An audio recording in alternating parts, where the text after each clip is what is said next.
everyone, and welcome to the Las Vegas Sports Services NBA Weekly Report. I'm John Cranton in Las Vegas, joined by Jeff Saad of LVSS. We're going to talk some NBA events of the week. And I guess, Jeff, one of the most important events is that no one got fired. How do you like that?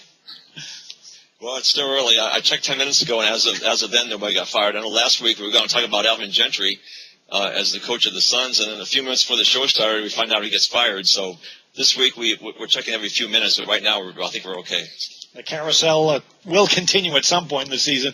Okay, we're going to talk about NBA news, notes, and trends from a betting point of view. We're going to take a look at NBA effort, which teams are putting out and which might be giving up, which is a key handicapping element. We have some trivia and a free plays for you. First, Jeff, I know you swept the board in the NFL Sunday with the Ravens and the Falcons. Atlanta was either a push or a win. And then last night in college hoops, a nice 2-1 night. Your top play was on Louisiana Tech, and you have a huge offer and a huge play going on Saturday. Tell everyone about it.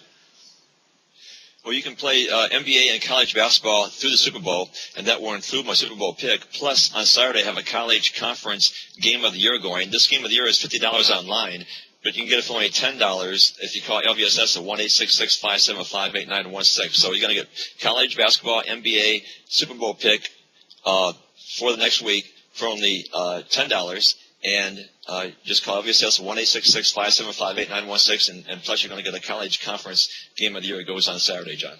And we know it won't be the Big Ten game of the year because you gave that out last Saturday and you won with Michigan State, and another huge play, game of the year conference in college hoops going on Saturday.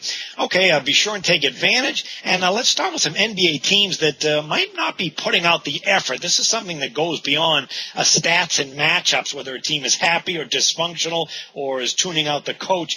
We know that the Lakers had a team meeting this week, and Kobe Bryant actually spoke up directly to Dwight Howard. Let me read you the quote from the LA Times. They had a team meeting on Wednesday. Several players spoke up, including Steve Nash and Kobe Bryant. Bryant asked Dwight Howard directly if it was bothered him playing alongside him, and it was the first reported meeting of it. And Bryant acknowledged that, quote, I can be hard to play with at times. And he asked Howard, hey, do you want to speak up if you have a problem with it? And the report is that Dwight Howard was down, despondent, just basically brushing it off. So you have to wonder, Jeff, is this something that you look at and say, boy, is this an unhappy team, or is this just a small bump in the road that you really shouldn't pay any attention to? It's a big bump. The Lakers are totally dysfunctional right now. I think the effort is there. And the only reason players come to the Lakers is because they want to win a championship, players like Steve Nash. But they've been through 3 head coaches. There hasn't been enough time to develop any chemistry whatsoever. Now they have to win like 75% of the games to even have a chance of making the playoffs. Dwight Howard, as you said, the biggest piece of the puzzle. They're not sure what they're going to do with him. He's been okay defensively, inconsistent offensively. Still can't make free throws and doesn't seem to care either way. Mitch Kupchak, general manager, says that he has total confidence in Mike D'Antoni, but what else is he going to say, really?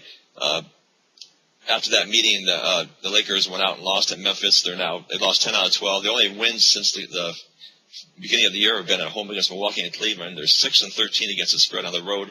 It just could be one of those years where they just don't make the playoffs. I know it's very rare for the Lakers, but I think the last time was 2005 when Rudy Tomjanovich started the season as a coach. But just one of those years when nothing's come together, and you just have to wait the next year. That's the way it looks right now, John.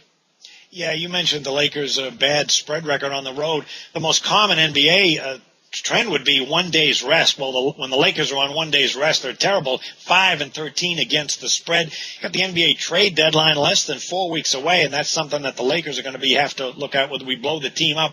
Another team to keep in mind as far as effort and the upcoming trade deadline would be the Celtics. I mean, this is a team that played so well in the playoffs last year, came that close to knocking off Miami and getting to the finals. And they added an enormous amount of depth, something they didn't have a year ago. So the expectations for Boston were extremely good. They had injuries last year to Jeff Green and Avery Bradley. Well, both of those guys are back and healthy. And they went out and added Jason Terry. Rookie Jared Sullinger has been very good, and Courtney Lee. And yet there's been all kinds of problems with dysfunction and a lack of defense. A couple games this week stood out. They had a home game against the New York Knicks, shot just 7 of 32. Within 15 feet from the basket, which is absolutely astounding. It was their worst performance of the season, just 22%. Lost the game as a home favorite. The game before that against the Cavaliers, terrible defensive effort against a bad Cleveland team. Cavaliers shot 45%. What really stood out was Kyrie Irving just taking Rajon Rondo to school. 40 points he had on 16 of 24 shooting. Very much a lack of effort defensively by Rondo. There's a lot of problems with this team. And keep in mind that when the Celtics lose a game, they are 1-7 against the spread. A very bad bounce-back team. And so you have to wonder about the defensive effort. They are in the middle of the pack in the key defensive statistics, three-point shooting defense and field goal percentage, when in more recent years they were one of the top 5 teams. There's a lot of problems with that team. Speaking of defensive effort, some of the top teams in the NBA in field goal shooting defense, Jeff, we got the Pacers, Bulls, Thunder, Clippers, Grizzlies, Warriors, Heat in that order. What surprises me is the Clippers and the Warriors, very bad defensive teams last year, and yet they're very strong this year. I mean, what happened with those teams? With the Warriors, I think it was Mark Jackson, the coach. Last year, he didn't really have a lot of time. There was a lockout. There was shortened training camp, a shortened season. Couldn't do a whole lot. But this year, though, I think it's just a mindset. The Warriors have. He's pretty much told them you must play defense or else you don't play, and that's why the Warriors, after all those years where they didn't play much defense, this year they are a very good defensive team. Also, the acquisition of Jarrett Jack has made a big difference too. And if they can get Andrew Bogut back, which is a very big if right now, they could be even better. The Warriors lost 5 out of 6 recently. Then they won 3 in a row against the Hornets, Clippers, and Thunder. So a sign of a good team is when you can bounce back from adversity. And if Stephen Curry can keep his ankle healthy, they should make the playoffs, although they might have trouble getting past the first round. The Clippers, last year, the biggest problem was depth, and they went out and got Jamal Crawford, Willie Green, and Lamar Odom. And I think that depth has really helped them defensively. They don't get tired at the end of the games like they did last year. And Eric Bledsoe has done a great job filling in for Chris Paul. Bledsoe's averaging 1.6 steals per game, and he's only playing about 20 minutes per game. And the Clippers are leading the league in steals and forced turnovers per game. But now they lost 3 in a row, and we'll see if they can bounce back as the Warriors did. Not so much because of bad defense, but they stopped shooting. Those 3 losses, the Clippers shot 44%, only 40% in a loss at Phoenix. So we'll see if Clippers can bounce back. But Clippers and Warriors definitely improved defensively. Mark Jackson is probably the reason for the Warriors, and improved depth is the reason for the Clippers, John. Yeah, we're all watching the Clippers' health issues right now. Their defense has certainly been solid from start to finish. Golden State has a winning record on the road, which is another sign of defense. And they're also 26-11-1 against the spread over 38 road games. Phenomenal covering machine on the road. They're also 9-4 over the total when they face a home team with a winning record. And then the Clippers, when they're playing on 1 day's rest, unlike the Lakers, they've been outstanding, 11-4 against the spread. And when they play on 1 day's rest, the Clippers 10-4 under the total. So they really bring that defense when they have at least 1 day of rest. Jeff, what are some of the qualities that teams need that you see to compete very well and win on the road, which seems so hard in pro and college basketball? A lot of it's just character, experience, talent, of course, that always works. But it's just that some teams, the better teams play well on the road, and the bad ones don't. It's pretty much what it comes down to, and it's those characteristics. There's the same for winning teams and for the same for winning on the road. The Spurs have always been a good road team. They got the veteran team, good coaching, and just good qualities all around, and that's what you need to win on the road. All right, and let's speaking of road teams, the Lakers, we talked about their problems. Well, they started the season losing 15 of their first 20 road games, so there's a lot of problems with that. That actually speaks volumes about guys like Mike Brown and D'Antoni, the 2 coaches they've had. They just can't get their team up to play on the road. The Bulls and Spurs have 2 of the best road records in the NBA, while they also have 2 of the best defensive team, both top 9 in points allowed. So there's one correlation. Defense helps you contend on the road. A couple of NBA trends to keep in mind. You got the Bulls and Cavaliers, absolute money burners when they're playing at home. 7-19 against the spread. The Chicago Bulls are at home, and the Cavaliers 10-27 against the spread in their last 37 home games. The Memphis Grizzlies, when they take on a team with a winning record, 47-22-3 against the spread. And when the Cavaliers, when you give them some extra time to rest, they don't play much defense, but their offense is very good. When they playing on 2 days rest, 17-6 over the total. And finally, the Houston Rockets, they're not a bounce-back team. When they lose a game, they are 6-22 against the spread following a loss. Okay, some teams that are on some road trips to keep in mind over the next week. Miami Heat, not a great road team, and they're going to be starting a 4-game road trip. Chicago Bulls on a brutal stretch, playing 11 of 14 away. The Orlando Magic are on a 5-game road trip.